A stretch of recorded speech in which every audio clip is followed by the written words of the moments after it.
عورتوں پر غسل کب فرض ہوتا ہے؟ ان 10 چیزوں سے غسل فرض ہوتا ہے۔ تقریباً 98% عورتیں یہ غلطی کرتی ہیں جس کی وجہ سے وہ ہمیشہ ناپاک رہتی ہیں۔ بسم اللہ الرحمن الرحیم۔ صحبت اور غسل جنابت۔ صحابہ کرام رضی اللہ عنہم کے درمیان غسل جنابت کا ایک مسئلہ زیر بحث آیا۔ ایک گروہ کہتا تھا کہ غسل صرف دخول پر فرض ہو جاتا ہے، انزال شرط نہیں، یعنی پانی کا خارج ہونا ضروری نہیں۔ دوسرا گروپ بیان کرتا تھا کہ واجب غسل کے لیے دخول کے ساتھ انزال بھی شرط ہے۔ یہ لمبی بحث کسی فیصلہ کن صورت پر نہ پہنچی۔ آخرکار قرار پایا کہ ام المومنین حضرت عائشہ الصدیقہ رضی اللہ تعالی عنہا سے دریافت کیا جائے۔ حضرت عائشہ الصدیقہ رضی اللہ تعالی عنہا نے کہا کہ رسول اللہ صلی اللہ علیہ وسلم نے فرمایا، جب مرد عورت کی 4 شاہوں کے درمیان بیٹھ جائے، اس کا محل ختنہ عورت کے محل ختنہ کے ساتھ مس کرے تو غسل واجب ہو جاتا ہے۔ تو مسئلہ یہ ثابت ہوا کہ صرف دخول پر ہی مرد اور عورت جنبی ہو جاتے ہیں اور ان پر غسل واجب ہو جاتا ہے، انزال یعنی منی کا نکلنا شرط نہیں۔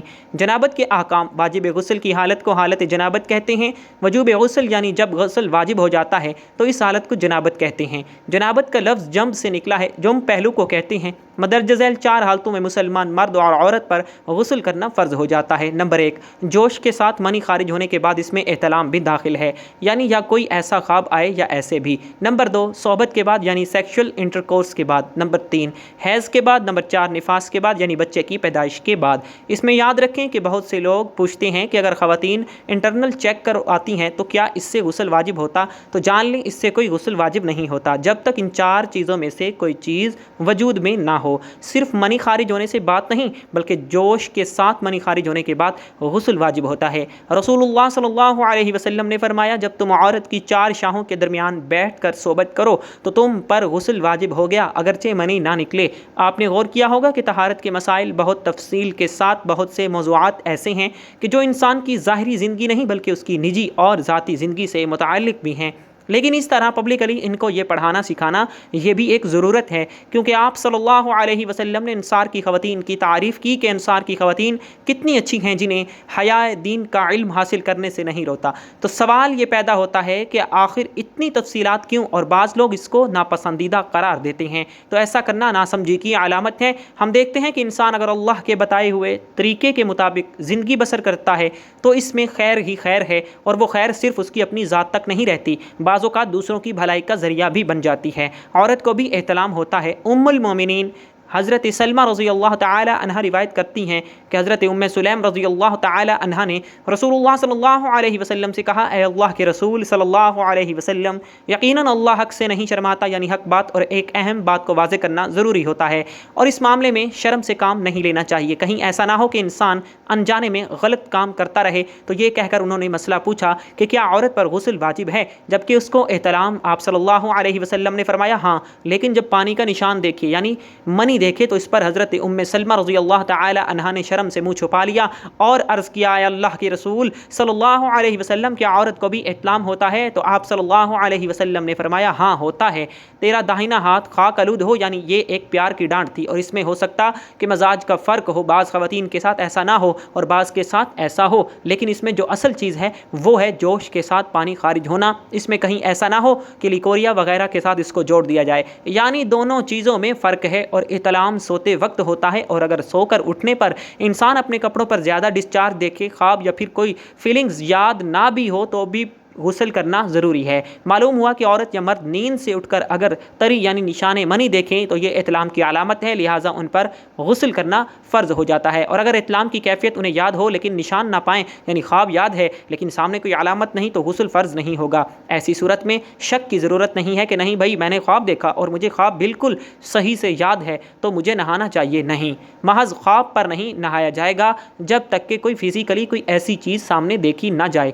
حضرت ام سلمہ روایت کرتی ہیں کہ میں نے کہا، اے اللہ کے رسول صلی اللہ علیہ وسلم، میں اپنے سر کے بال خوب مضبوط گنتی ہوں، کیا میں انہیں غسل جنابت کے وقت کھولا کروں؟ آپ صلی اللہ علیہ وآلہ وسلم نے فرمایا، ان کا کھولنا ضروری نہیں، تیرے لیے یہی کافی ہے کہ 3 دفعہ پانی اپنے سر پر ڈال، پھر اپنے سارے بدن پر پانی بہائے، پس تو پاک ہو جائے گی۔ یعنی بالوں کی جڑیں بھیگنا ضروری نہیں، جسم کا بھیگنا ضروری ہے، سارے بال کھولنا بھی ضروری نہیں ہے۔ جنبی کے بالوں کا مسئلہ۔ حضرت عائشہ رضی اللہ تعالی عنہا کو خبر ملی کہ حضرت عبداللہ بن عمر عورتوں کو غسل جنابت کے لیے بال کھولنے کا حکم دیتے ہیں۔ حضرت عائشہ رضی اللہ تعالی عنہا فرمانے لگی ابن عمر پر تعجب ہے، انہوں نے عورتوں کو تکلیف میں ڈال دیا، وہ انہیں سر منڈوانے کا حکم کیوں نہیں دے دیتے؟ یہ حضرت عائشہ رضی اللہ تعالی عنہا کی ڈانٹ تھی۔ پھر فرمانے لگی، میں اور رسول اللہ صلی اللہ علیہ وسلم ایک ہی برتن میں غسل جنابت کیا کرتے اور میں اپنے بال کھولے بغیر سر پر 3 دفعہ سے زیادہ پانی نہیں ڈالتی تھی۔ معلوم ہوا کہ غسل جنابت کے لیے بال کھولنے کی ضرورت نہیں، مگر یہ حکم صرف غسل جنابت کا ہے۔ غسل حیض کے لیے بالوں کا کھولنا ضروری ہے کیونکہ یہ مہینے میں 1 دفعہ ہوتا ہے۔ حضرت عائشہ الصدیقہ رضی اللہ تعالی عنہا سے روایت ہے کہ رسول اللہ صلی اللہ علیہ وسلم نے غسل حیض کے لیے فرمایا، اپنے بال کھولو اور غسل کرو۔ اس میں آپ دیکھیں کہ دونوں چیزوں میں فرق کیوں ہے، دونوں کی نوعیت فرق ہے، اور حیض ایک نجاست کی کیفیت بھی ہے۔ حیض کے بعد نہانا، نہانے کے بعد خوشبو لگانا، خاص طور پر اس کا سارا حکم آتا ہے، لیکن غسل جنابت میں نجاست کی وہ کیفیت نہیں ہے، یعنی حیض کا خون اور منی، ان دونوں کے حکم میں بھی فرق ہے۔ بعض علماء کے خیال میں منی ناپاک چیز نہیں ہے، اگر کسی کپڑے وغیرہ پر لگ جائے تو وہ کپڑا ناپاک نہیں ہوگا، اگر اسے خشک ہونے ہر کھرچ کے صاف کر دیا جائے تو کپڑا صاف ہو جائے گا۔ لیکن خون حیض پر آپ صلی اللہ علیہ وسلم کیا فرمایا کہ اسے چٹکیوں سے مل مل کے صاف کر کے دھوئے، تو ان دونوں میں یہ فرق ہے۔ دونوں کے بعد نہانے کا حکم بھی فرق ہے، ایک میں بال کھولے جائیں گے اور بال بھی دھوئے جائیں گے اور بالوں کی جڑیں بھی دھوئی جائیں گی، جبکہ دوسرے عام غسل جنابت میں بال کھولنا اور پورے بال دھونا شرط نہیں۔ بہت سے بچیاں ہیں جن کی شادی ہوتی ہے اور اس کے بعد ان مسائل کا پتہ نہیں ہوتا، یا تو وہ شرم کے مارے نہاتی نہیں، یا نہاتی ہیں تو پھر وہ پورے بال دھو کر سکھانے میں اور ان چیزوں میں اپنا وقت ضائع کر دیتی ہیں کہ پھر بعض اوقات شوہر کی نافرمانی اور آپس کے تعلقات میں فرق آ جاتا ہے۔ اگر دین کا صحیح مسئلہ پتہ ہو تو انسان ان تمام مشقتوں سے بچ جاتا ہے اور ایک نارمل روٹین کی لائف گزار سکتا ہے۔ ایک بستی میں ایک نیک دل مگر کم علم عورت رہتی تھی جس کا نام زینب تھا۔ زینب عبادت گزار تھی، نماز کی پابند تھی، مگر اسے دین کے چند باریک مسائل کا علم نہ تھا، خاص طور پر پاکی اور ناپاکی کے بارے میں وہ بہت سی باتوں کو معمولی سمجھ کر نظر انداز کر دیتی تھی۔ ایک دن اس کی سہیلی مریم اس کے گھر آئی، دونوں باتوں میں دین کا ذکر کرنے لگیں۔ مریم نے کہا کہ زینب بہن، تم نماز میں بہت دل لگاتی ہو، مگر کیا تمہیں علم ہے کہ غسل کب واجب ہوتا ہے؟ زینب حیرت سے بولی، غسل تو میں صرف حیض کے ختم ہونے پر کرتی ہوں، اور کب واجب ہوتا ہے؟ مریم نے نرمی سے کہا، بہن یہی تو بات ہے، اکثر عورتیں کچھ غلطیوں کی وجہ سے ناپاک رہ جاتی ہیں اور انہیں علم ہی نہیں ہوتا۔ زینب نے سنجیدگی سے پوچھا، تو پھر مجھے بتاؤ تاکہ میں بھی اپنی عبادتوں کو صحیح کر سکوں۔ مریم نے کہا، دیکھو زینب، عورت پر غسل کئی موقعوں پر واجب ہوتا ہے۔ ایک تو جب حیض یعنی ماہواری ختم ہو جائے، جب خون رک جائے اور پاکی کے آثار ظاہر ہوں تو غسل فرض ہو جاتا ہے، اس کے بغیر نماز یا قرآن کو ہاتھ لگانا جائز نہیں۔ زینب نے اس بات میں سر ہلایا۔ مریم نے بات جاری رکھی، دوسری حالت نفاس کی ہوتی ہے، یعنی بچے کی پیدائش کے بعد جو خون آتا ہے، جب وہ بند ہو جائے تو غسل واجب ہوتا ہے، لیکن بعض عورتیں سمجھتی ہیں کہ اگر خون چند دن بعد رک گیا تو بھی 40 دن تک غسل نہ کریں، حالانکہ اگر خون پہلے ہی رک جائے تو فوراً غسل کر کے نماز شروع کرنی چاہیے۔ زینب نے کہا، سبحان اللہ، یہ تو میں نہیں جانتی تھی۔ مریم نے کہا، تیسری بات یہ ہے کہ اگر عورت کو خواب میں جماع کا احساس ہو، یعنی احتلام کی کیفیت آئے، اور وہ دیکھے کہ جسم پر منی کے آثار ہیں تو غسل واجب ہے، چاہے حیض نہ ہو۔ زینب نے پوچھا، اگر خواب یاد نہ ہو مگر کپڑوں پر کچھ آثار نظر آئیں؟ مریم نے جواب دیا، تب بھی غسل لازم ہے کیونکہ نجاست کا اثر ظاہر ہو گیا۔ زینب نے کچھ سوچ کر کہا، اور اگر شوہر کے ساتھ تعلق قائم ہو چاہے منی نہ نکلے تو؟ مریم نے کہا کہ یہ بھی غسل واجب ہونے کی حالت ہے، کیونکہ نبی کریم صلی اللہ علیہ وآلہ وسلم نے فرمایا، جب 2 حصے مل جائیں تو غسل واجب ہو جاتا ہے، اس لیے ایسی حالت میں عورت اور مرد دونوں پر غسل فرض ہو جاتا ہے۔ زینب نے حیرانی سے کہا، میں تو کبھی کبھی ایسے موقع پر صرف وضو کر لیتی تھی۔ مریم نے کہا، بس یہی غلطی اکثر عورتوں سے ہوتی ہے، اور یوں وہ ناپاک حالت میں نماز، قرآن یا عبادت کرتی ہیں، حالانکہ وہ سب باطل ہو جاتا ہے۔ زینب کا دل لرز گیا، اس نے آہستہ سے کہا، اللہ میری مغفرت فرمائے، میں نے کتنی بڑی کوتاہی کی۔ مریم نے کہا کہ اللہ رحیم ہے، جب بندہ علم حاصل کرتا ہے اور اپنی غلطی سدھار لیتا ہے تو اللہ سب کچھ معاف کر دیتا ہے۔ زینب نے عزم سے کہا، اب میں اپنی بیٹیوں کو بھی یہ سب سکھاؤں گی تاکہ وہ بھی ناپاکی میں عبادت نہ کریں۔ اس کے بعد زینب نے نہ صرف خود علم حاصل کیا بلکہ اپنی بستی کی عورتوں کو بھی یہ باتیں بتانے لگی۔ لوگ کہتے ہیں کہ اس دن کے بعد زینب کی عبادت میں ایسی روشنی آ گئی کہ جیسے دل کے اندھیرے دور ہو گئے ہوں۔ اس کہانی سے یہ سبق ملتا ہے کہ عورت پر غسل 4 حالتوں میں واجب ہوتا ہے: حیض کے بعد، نفاس کے بعد، جنسی تعلق کے بعد اور احتلام یعنی منی کے خروج کے بعد۔ اگر ان میں سے کسی حالت میں غسل نہ کیا جائے تو عورت ناپاک رہتی ہے اور عبادت قبول نہیں ہوتی۔ ایک دن زینب پھر مریم کے گھر گئی، اس بار اس کے دل میں کئی سوال تھے۔ وہ بولی، مریم بہن، پچھلی باتیں سن کر تو میری آنکھیں کھل گئی، مگر دل میں ابھی بھی کچھ الجھنیں ہیں۔ کیا غسل صرف انہی 4 حالتوں میں واجب ہوتا ہے یا اور بھی موقع ہیں؟ مریم نے مسکرا کر کہا، ہاں بہن، اور بھی کئی حالتیں ہیں جن کا علم بہت ضروری ہے، کیونکہ انہی میں اکثر عورتیں غلطی کر جاتی ہیں۔ زینب نے دھیان سے سننا شروع کیا۔ مریم نے کہا، پہلی بات یاد رکھو، اگر عورت کو حیض کے دوران خون بند ہو جائے لیکن وہ صرف شک میں رہے کہ شاید ابھی تھوڑا سا باقی ہے، تو جب تک یقین نہ ہو جائے کہ خون بالکل رک گیا ہے غسل واجب نہیں، مگر جیسے ہی یقین ہو جائے کہ پاکی حاصل ہو گئی ہے تو غسل فوراً واجب ہو جاتا ہے۔ زینب نے پوچھا، اگر حیض کے دن کم یا زیادہ ہو جائیں تو؟ مریم نے کہا، یہ قدرتی بات ہے، کبھی 7 دن کبھی 10 دن، جب بھی خون رک جائے، پاکی کے آثار ظاہر ہوں تو غسل کرنا ضروری ہے۔